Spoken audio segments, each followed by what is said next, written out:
With the success of Peter Jackson's Get Back, the documentary streaming on Disney+, Beatlemania is back. Watching Paul McCartney create the eponymous song out of seemingly nothing, as George Harrison stands nearby yawning, is one of 2021's cinematic pleasures. The Beatles are arguably the most successful pop group in history and, in the years since their heyday, countless artists, producers and songwriters, not to mention record companies and now music streaming services, have tried to recreate the same magic. The latest tool for capturing elusive pop music gold is artificial intelligence. Usually when we think of artificial intelligence creating art, it's making something bizarre or unintentionally hilarious. Take Google's horrifying Deep Dream with its thousands of dog eyes, or Sunspring, a movie written by an AI that was fed hundreds of sci-fi scripts. It's not just movies that have been influenced by machines but music too, with brand new AI-written songs designed to sound exactly like Nirvana and Jimi Hendrix. The use of AI in music is here today, and while its contribution is still small, it will likely grow. If you take that to its logical conclusion, the question arises, could AI create pop stars and Grammy Award winners completely out of thin air?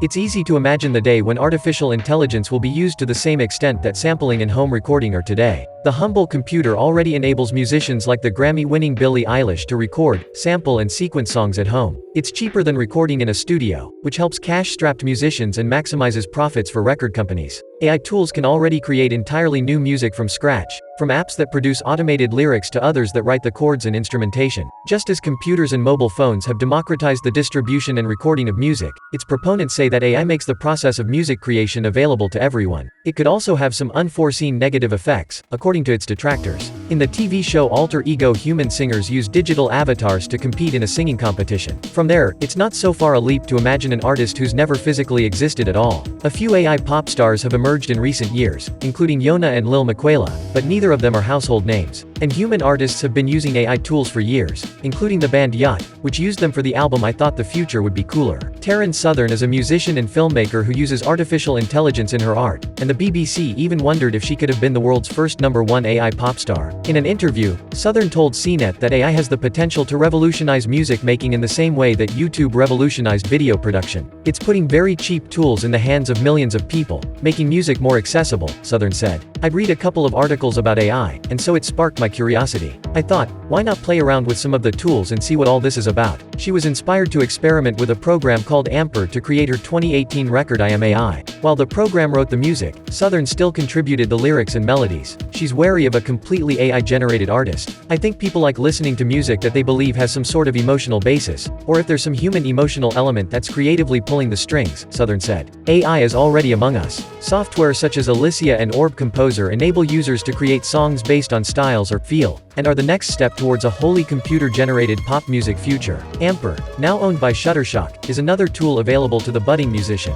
Co-founder and former CEO of Amper Music, Drew Silverstein, says the program he helped create isn't much of a leap from existing systems, even if they aren't labeled as AI. I mean, it already exists. If you go into GarageBand, there's auto drummers that you can set up already, Silverstein said. He considers AI as a natural evolution of music-making technologies that seem both amazing and scary at the same time. You know, in a year or 100 years AI music will be old hat. There'll be a period in time where someone looks back and says, "Ah, that was a really novel thing they did, those rudimentary people," he said. I can't fault someone saying to his bandmates, "Why pay money to go into a studio when I can do it at home for free?" Silverstein says that a hit song completely written by an AI could happen within a couple of years, if not sooner, and that an AI instrumental created today would have a decent shot at being at the top of charts. In the end though, he says that AI will help artists in ways never before dreamed of. I think it's a fair statement to say that AI music will lead to the greatest creative revolution of all time. But if someone creates a song out of an AI, who owns the copyright? Silverstein says it depends on the artist's input, but inevitably a song written entirely by an AI would credit the programmers. Pop songs are increasingly recorded at home and often written to a specific formula,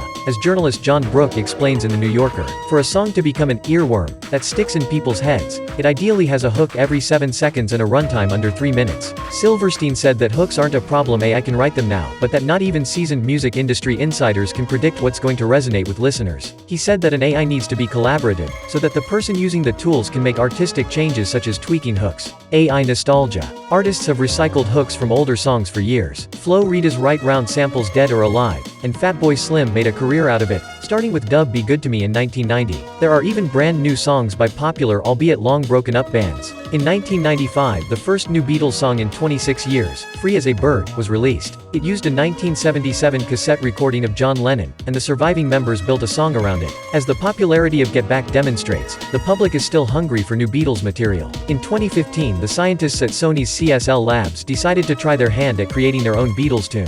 Daddy's Car was written, in the style of the Beatles, by an AI that was fed a bunch of Lennon-McCartney songs. The lyrics were suggested by Beatles song titles, and the resulting song has the hazy sound of the group's psychedelic period. It may lack the basic verse-chorus structures you'd expect from a pop song, but the result hints at what might be possible. In 2021, an organization called Under the Bridge, which deals with mental health in the music industry, created new songs in the style of the so-called 27 Club, Nirvana's Kurt Cobain, The Doors' Jim Morrison and Jimi Hendrix. At the moment, these songs are sung by impersonators, but one day AI will enable artists' voices to be synthesized. This effort followed the creation of new songs by Katy Perry and Elvis Presley from another research lab, OpenAI, for its Jukebox project in 2020. However, as CNET's Amanda Kuzer noted at the time, Jukebox hasn't mastered the art of the hook. These AI music creations may have seemed far-fetched once, but they're not so far from those concerts performed by holograms of Whitney Houston and Amy Winehouse. What effect will AI have on the music industry? Stephen Hawking and Elon Musk alike have warned that artificial intelligence is the biggest risk we face as a civilization. It's true that robots have a bad rap, thanks to TV shows like Black Mirror, yet many companies, even Musk's Tesla, use AI. Google and Amazon even use the term machine learning to give it a less menacing connotation. But the flip side of AI's democratization, as with any new technology, is that it tends to upend the status quo, for good or bad. While record companies are likely excited about the low costs of using AI, and record stores continue to enjoy a vinyl-led renaissance, it's the recording studio that is most at risk. Abbey Road, where the Beatles recorded their album of the same name, is arguably the most famous studio in the world. It has persevered despite multiple threats including the pandemic, but surviving AI could be its biggest challenge. Legendary engineer and musician Steve Albini runs his own recording studios in Chicago, but cut his teeth at Abbey Road in the late 1980s when samplers and drum machines were first having an impact. Places like Abbey Road were actually sort of falling fallow, and so they started to lower their rates to try to attract more budget-conscious clients, he told CNET. Albini says while he believes his own studio can weather any changes, he is suspicious about the future of large facilities in a wholly digital future. I honestly don't know that it's going to be possible to operate a big professional institutional studio going forward, Albini says. I can't fault someone saying to his bandmates, why pay money to go into a studio when I can do it at home for free? CNET alum Steve Guttenberg, also known as the Audiophiliac, has worked on recordings for New York label Chesky Records over the course of many years. When asked how recording studios like Abbey Road survive in the future, he replied, they can't. The folks who work at Abbey Road have a more optimistic take. Mirek Stiles, head of audio products, says the industry has always experienced change, and part of his job is about staying abreast of trends. Stiles sees a future where Abbey Road can coexist with both home recordings and the inevitable rise of AI songwriting. In the 50s music was chopped up and edited and composers would say, that's not my music. Then in the 80s MIDI came in, sampling, and there were actual lawsuits, Stiles said. Who could have predicted streaming 20 years ago? In 20 years there could be something else. Musician Andy Falkus has had a tumultuous relationship with record companies, but has also used Abbey Road's mastering facilities. I think decent music surrendered to the music industry a long time ago, he said. I don't care. All you'll be left with are the superstars, and then the independent bands. Egregiously independent. He cryptically added that the difference between pop and rock is just like the difference between cheese and onion. I couldn't give a burnt about the artificial cheese industry, either. I've had a lot of substandard onions and I'm a big fan of the onion, Falkus says. The only constant is change. After 50 years, no artist has managed to match the success of the Beatles, and yet as an entity, pop stars still endure. The music industry is constantly evolving due to the influence of new technologies such as streaming, sampling and auto-tune. As AI music evolves as well, it will have a monumental impact on music production. Meanwhile, the old guard recording studios and artists are having to adapt. Every generation throughout history has been told, that's not the way you make music. Just as it was for McCartney, strumming a bass like a guitar to write Get Back, so it will be for the next generation of hitmakers. They'll use AI to unlock brand new sounds, startling and heretofore unknown. And one of them will definitely win a Grammy.